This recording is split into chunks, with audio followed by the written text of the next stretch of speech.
안녕하세요. 므낫세의 범죄가 여호와의 진노를 격발시켰습니다.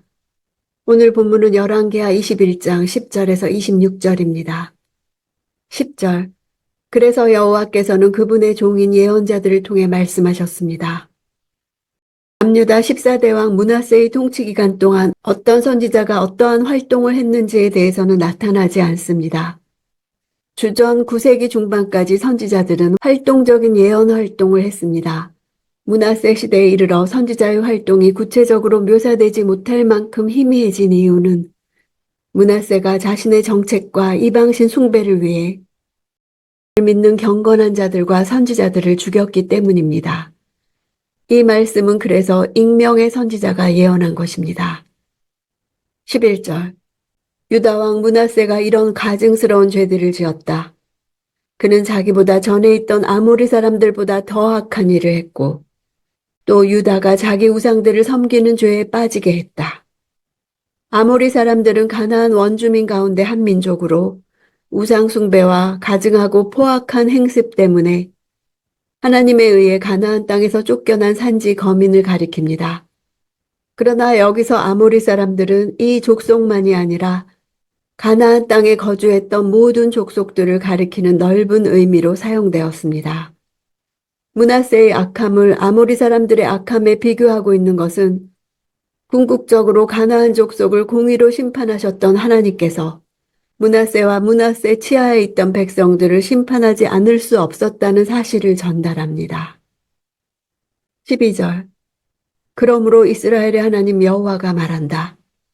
보라, 내가 예루살렘과 유다에 재앙을 보내 그 소식을 듣는 사람마다 귀가 울리게 할 것이다. 귀가 울린다는 것은 듣는 자의 마음에 두려움을 불러일으킨다는 뜻입니다. 같은 표현이 엘리 제사장 집안에 대한 예언에 사용되었습니다. 유다에게 내려진 재앙이 지금까지 들어본 일이 없을 정도로 가혹함을 말합니다. 하나님의 경고의 말씀을 듣지 않았던 백성들에게 듣는 사람마다 귀가 울리게 할 것이라 대조되는 표현을 쓰고 있습니다. 남유다 백성들이 귀가 울리는 공포스러운 심판의 말씀을 듣게 될 것은 예언자들을 통해 전해진 하나님의 말씀을 거부한 결과임을 드러내는 것입니다. 13절. 내가 사마리아에 사용한 줄자와 아합의 집에 사용한 줄을 예루살렘에 펼칠 것이다. 내가 예루살렘을 씻어내되 사람이 접시를 씻어 엎어놓는 것처럼 완전히 씻어낼 것이다. 유다의 징계는 막연하거나 우발적인 것이 아니라 하나님의 공평한 기준에 의한 결과임을 말씀합니다. 건축 측량 기구인 줄자와 추는 모두 인간의 행위를 재어보는 하나님의 정확한 측량 기구인 하나님의 율법과 말씀을 나타내기 위해 사용되었습니다. 하나님께서는 지금까지 북이스라엘에 적용한 기준을 남유다에 적용하지 않으셨습니다. 다윗 언약을 가지고 있는 남유다의 죄악을 묵과하셨던 것이 아니라 다만 오래 참으심으로 그 죄에 대한 심판을 유보하신 것이었습니다. 씻어낼 것이라는 단어는 씻는 것보다 더 철저한 의미입니다. 지우다, 닦아내다 라는 뜻입니다. 노아 홍수 때 육지의 모든 생물들을 말살할 때 사용한 단어입니다. 고대 이스라엘에서 글을 가죽 두루마리에 잉크를 사용해 기록하는데 그것을 지울 때 잉크를 씻어내거나 닦아내는 방법을 사용했기 때문에 나온 단어입니다. 14절. 내가 내 유업 가운데 남은 사람들을 버려 그들의 원수들 손에 넘길 것이다. 그러면 그들은 모든 원수들에게 먹이가 되고 전리품이 될 것이다. 여기서 유업 가운데 남은 사람들은 북이스라엘의 10지파는 이미 멸망했으므로 남은 유다 지파와 베냐민 지파를 가리킵니다. 결국 남유다를 버리겠다는 말씀입니다. 하나님은 오래 참으시지만 영원히 참으시는 분은 아니십니다. 16절.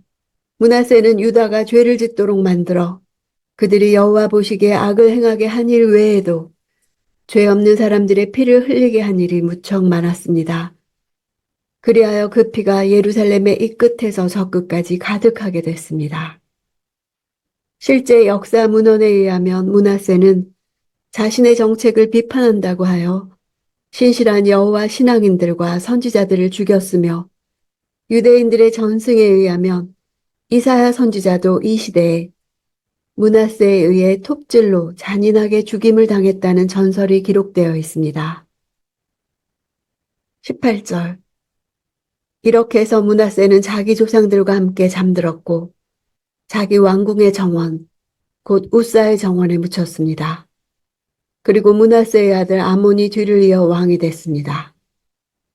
역대기에 의하면 므낫세는 하나님의 징계로 바벨론에 끌려간 이후 거기서 회개했고 이후 다시 예루살렘에 귀환해 남은 생애를 종교개혁과 우상척결에 전념한 것으로 기록되고 있습니다. 구약의 가경 중에 므낫세의 기도라는 책이 있는 것으로 보아 당시 그의 회개 사건은 매우 획기적인 것이었고 많은 사람들에게 깊은 영향을 끼쳤던 사건임을 알 수 있습니다. 그러나 그가 다른 남유다 왕들과 달리 우사의 정원에 묻힌 것은 아마도 그의 악행 때문인 것으로 추측할 수 있습니다. 왕궁의 정원은 실로암 연못 옆에 있었던 것으로 추정하며 므낫세의 별궁이 있는 정원의 일부로 우사의 정원이라 이름 붙인 것은 아마도 우사라는 사람이 그 정원의 소유주였기 때문으로 보고 있습니다. 19절. 아몬은 22세의 왕이 돼 예루살렘에서 2년 동안 다스렸습니다. 그의 어머니의 이름은 무술레мет으로 욥바 하루스의 딸입니다. 므낫세는 12세의 왕이 돼 55년을 다스렸는데 아몬이 22세의 왕위를 계승했다면 그는 므낫세가 45세가 되어서 낳은 아들이므로 맏아들이었을 가능성이 희박합니다. 따라서 아몬이 형들을 제치고 왕위를 계승한 것으로 볼 수 있는데 이 경우 아몬의 왕위 계승은 형제들과의 왕위 다툼의 과정에서 반역이 이루어졌다고 볼 수 있습니다. 23절. 아몬의 신하들이 그를 반역해 왕궁에서 왕을 살해했습니다. 아몬이 자기 신하들에 의해 죽임을 당한 까닭에 대해 아몬과 그의 형제들과의 왕위 다툼의 과정에서 반역이 이루어졌다고 추정합니다. 이 일로 인해 하마터면 남왕국도 북왕국처럼 왕조가 바뀔 위험에 처하게 되었습니다. 24절. 그러나 그 땅의 백성들이 아몬 왕을 반역한 사람들을 모두 죽이고 그 아들 요시야를 왕위에 올렸습니다. 그 땅의 백성들이란 남왕국 내에 신실한 여호와 신앙을 가진 자들이나 다윗 언약을 기억하고 이를 지키려는 경건한 자들을 나타낸다고 볼 수 있습니다. 당시 요시야는 8세밖에 안 된 나이여서 직접 유다를 다스리기 힘들었음에도 불구하고 그를 왕위에 올린 것은 다윗 가문의 후손으로 다윗 왕조의 정통성을 이을 수 있는 인물이었기 때문입니다. 하나님의 심판은 단순히 파멸을 의도한 것이 아니라 정화가 목표입니다. 그릇을 씻어 엎음 같다고 한 것은 유다를 향한 하나님의 심판의 성격이 어떠한지 잘 말씀하고 있습니다. 이사야 선지자는 찢기를 온전히 정결하게 혼합물을 다 제하여 버려 처음과 같이 본래와 같이 회복할 것이라 하였습니다. 처음같이 본래와 같이 회복된다는 것은 그것이 하나님이 원하시는 것임을 말해줍니다. 하나님은 우리의 행위와 마음을 재어볼 수 있는 말씀을 주셨습니다. 모든 사람이 죄를 범했고 하나님의 영광에 이를 수 없습니다. 오직 예수의 구속과 하나님의 은혜의 소망이 있습니다.